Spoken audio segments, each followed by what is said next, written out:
अब बड़ी खबर आपको बताते हैं इस समय की संभल से बड़ी खबर, जहां पर 1978 में हुए दंगों की फाइल फिर से खुलने जा रही है। योगी सरकार ने जांच के आदेश दे दिए हैं। संभल एएसपी को 1 हफ्ते के अंदर रिपोर्ट सरकार को सौंपनी होगी। जानकारी के मुताबिक 17 दिसंबर 2024 को एमएलसी श्रीचंद शर्मा ने शासन को लेटर लिखकर दंगों की जांच की मांग की थी। 6 जनवरी को गृह सचिव सत्येंद्र प्रताप सिंह ने इसका संज्ञान ले लिया। उन्होंने संभल एसपी के विश्नोई को लेकर लिखा लेटर और हफ्ते भर के अंदर रिपोर्ट सौंपने के लिए निर्देश दिए गए। एसपी ने डीएम राजेंद्र पेंसिया को लेटर लिखकर जानकारी दी। कहा, हमने एएसपी श्रीचंद्र को जांच के लिए कार्यरत किया है। संयुक्त जांच के लिए अपने स्तर से संबंधित अधिकारी को नामित करें, जिससे पुलिस प्रशासन जांच करके जांच रिपोर्ट सौंप सके।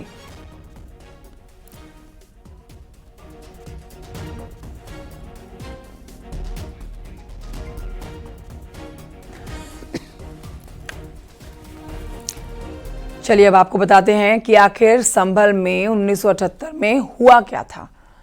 देखिए, संभल जहां पर सांप्रदायिक हिंसा की चिंगारी 25 मार्च 1978 को होली के लिए ही सुलग गई थी। होली के दिन ही सुलग गई थी। 1778 की होली के उस दिन कुछ लोगों ने नफरत की लकीरें खींच दी थी। होली से पहले ही मुसलमानों ने 2 जगहों पर विवाद को खड़ा कर दिया। पहली जगह होलिका दहन थी, जहां पर एक मुस्लिम दुकानदार ने खोखा रख दिया था, जबकि दूसरी जगह दूसरे मुसलमान ने एक चबूतरा बनवा लिया था। बीच बचाव के बाद होलिका दहन के दिन दुकानदार का खोखा हटवा दिया गया। होली के त्योहार तो ठीक से गुजर गया, लेकिन एमजीएम कॉलेज की सदस्यता को लेकर नया विवाद खड़ा हो गया।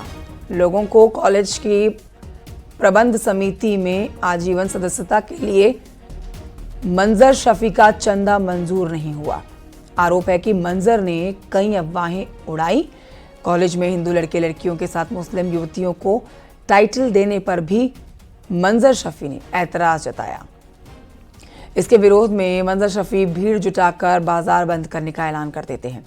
बाजार बंद करने के दौरान हिंदुओं ने विरोध जताया। भीड़ ने मंजर शफी की हत्या कर दी, लेकिन अफवाह ये उड़ाई गई कि हिंदुओं ने मंजर शफी को मार गिराया। इसके बाद संभल रह रहकर 3 दिन तक सुलगता रहा। 184 लोगों की हत्याएं कर दी गई। कई हिंदू परिवारों को यहां संभल से पलायन करना पड़ गया।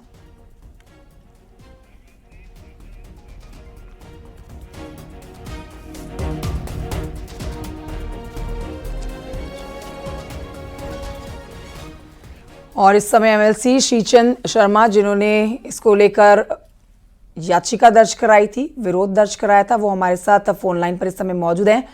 स्वागत है सर आपका। ये पूरा घटनाक्रम एक बार आपसे फिर से समझना चाहेंगे। देखिए, 1978 जिस वक्त संभल दहला था, अब इसके ऊपर एक बार फिर से जांच की जाएगी। संभल के एसपी ने इस पर जांच कमेटी बना भी दी है, तो किस तरह से जांच होगी? जांच के लिए आप लोगों की तरफ से क्या मांग की जा रही है? इसके ऊपर संपूर्ण जानकारी हमारे दर्शकों को दे सर। असल में हमने अभी 17 दिसंबर को विधान परिषद में ये प्रश्न उठाया था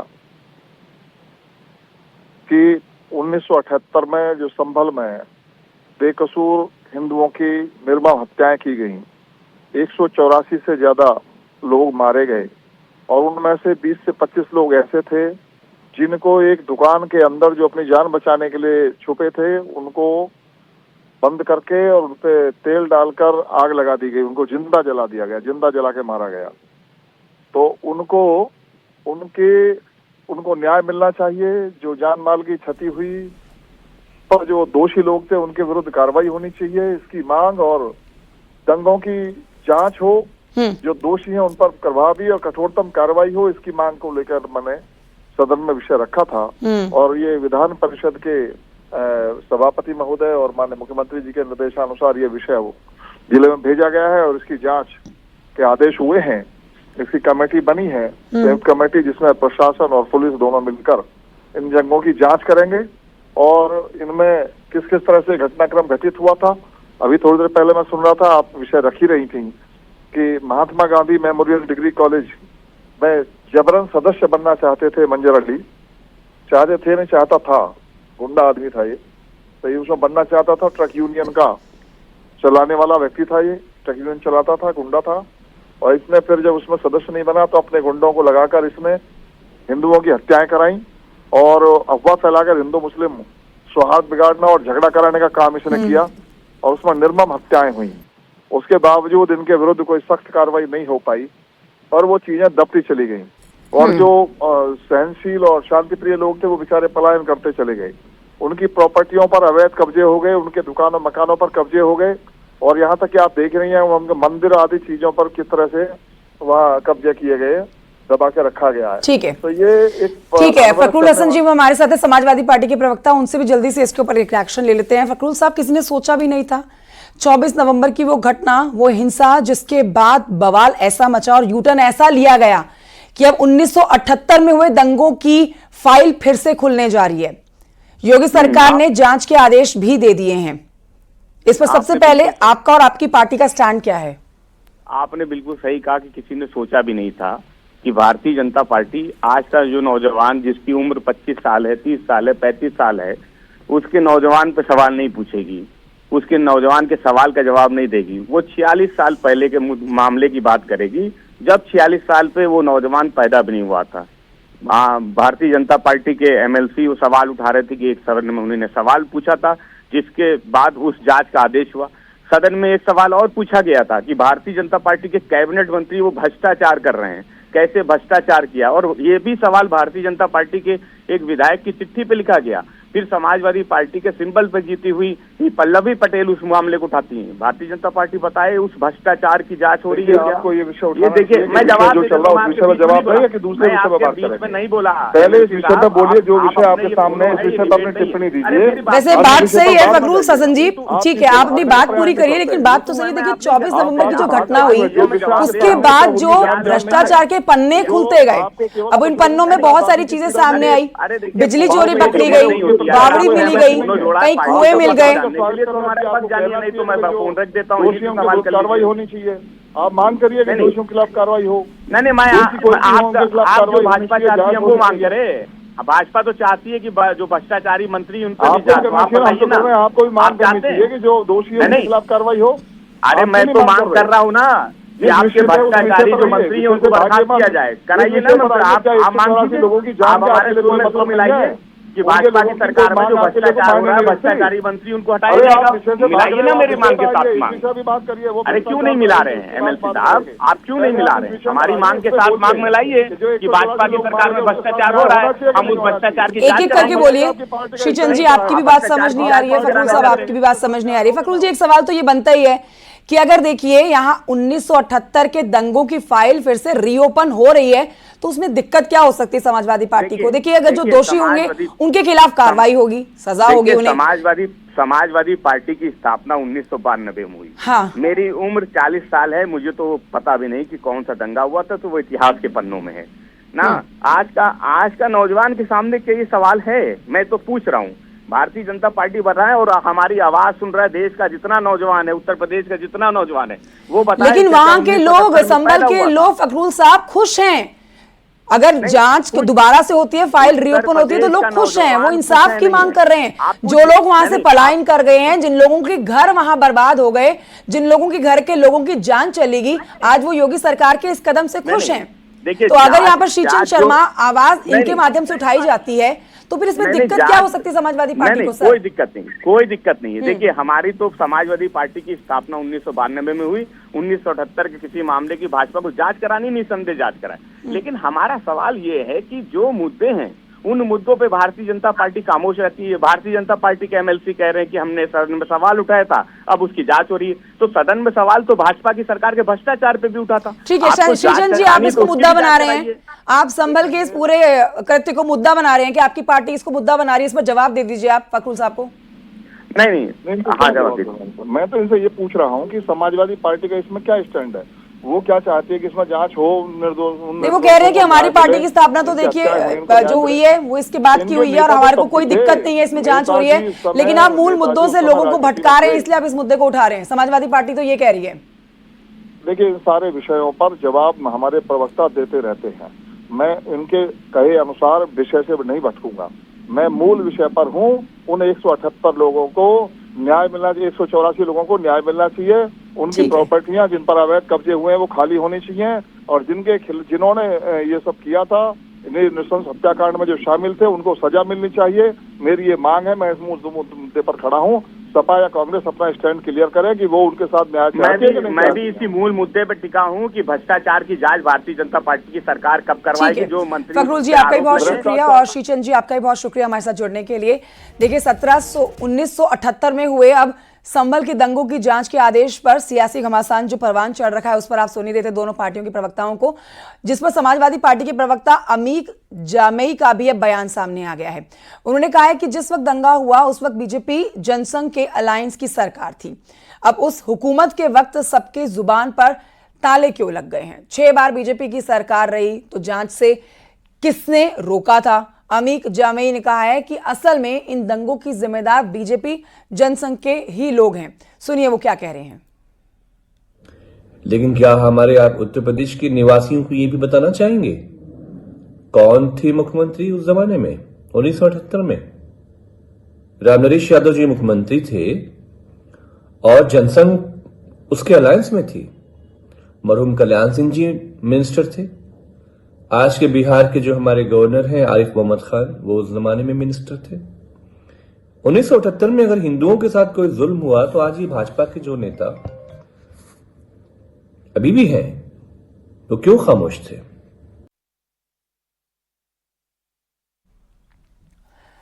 तो संभल में अब पुलिस चौकी पर स्टाफ की तैनाती की गई है, जहां पर एसपी ने दरोगा और सिपाही तैनात कर दिए हैं और बताया जा रहा है कि फिलहाल तीर्थ के कमरों से ही पुलिस चौकी का संचालन होगा। बता दें आपको, चंद्रेश्वर मंदिर की सुरक्षा को लेकर स्टाफ की तैनाती की गई है। वहीं साल 2016 में तीर्थ पर हमला हुआ था, जिसमें काफी तोड़फोड़ की गई थी, जिसके बाद से एसपी ने इस मामले को ध्यान में रखकर अस्थायी पुलिस चौकी पर स्टाफ की तैनाती की थी। एक और ये बड़ा अपडेट आपको संभल से दे रहे हैं, जहां पर पुलिस चौकी पर अब स्टाफ की तैनाती कर दी गई है। एसपी ने दरोगा और सिपाही की तैनाती यहां पर कर दी है। फिलहाल जो जानकारी मिल रही है उसके मुताबिक तीर्थ के कमरों से ही पुलिस चौकी का संचालन होगा और कुछ दिन तक यूं ही संचालन होता रहेगा। चंदेश्वर मंदिर की सुरक्षा को लेकर स्टाफ की तैनाती की गई है। साल 2016 में तीर्थ पर यहां हमला किया गया था, जिसमें काफ़ी तोड़फोड़ हुई थी। अब इसके बाद एसपी ने इस मामले को ध्यान में रखकर अस्थायी पुलिस चौकी पर स्टाफ की तैनाती कर दी।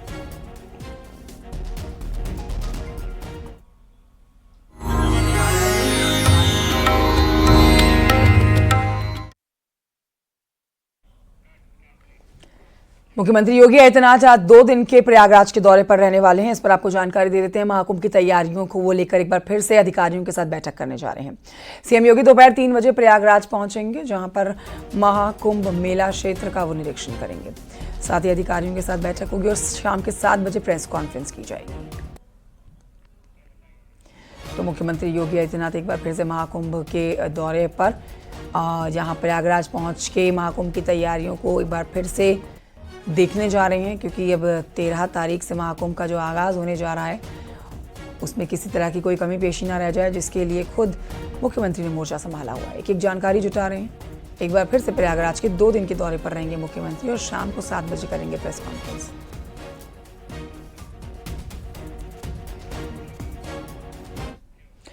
प्रयागराज के महाकुंभ मेला क्षेत्र में अखाड़ों का धूमधाम से प्रवेश जारी है। आज ज्योतिष पीठ के शंकराचार्य स्वामी अविमुक्तेश्वरानंद सरस्वती की पेशवाई यहां पर हो रही है।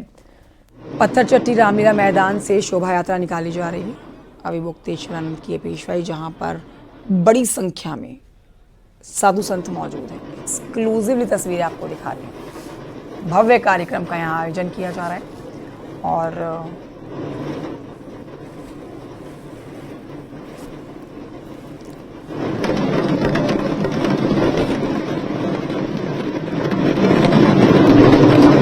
सर्वेश मेरे सहयोगी और जानकारी के साथ इस समय लाइव हमारे साथ मौजूद हैं। सर्वेश, तस्वीरें जो हम दिखा रहे हैं वो हम ज्योतिष पीठ के शंकराचार्य स्वामी अभी मुक्तेश्वरानंद सरस्वती की पेशवाई की दिखा रहे हैं।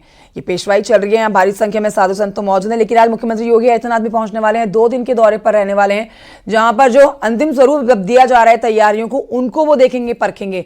दोनों ही चीजों पर आप अपडेट दीजिए। मुख्यमंत्री की यहाँ पर तैयारियां कैसे की गई हैं पहुंचने को लेकर, और स्वामी अविमुक्तेश्वरानंद सरस्वती की पेशवाई इस समय कैसी हो रही है।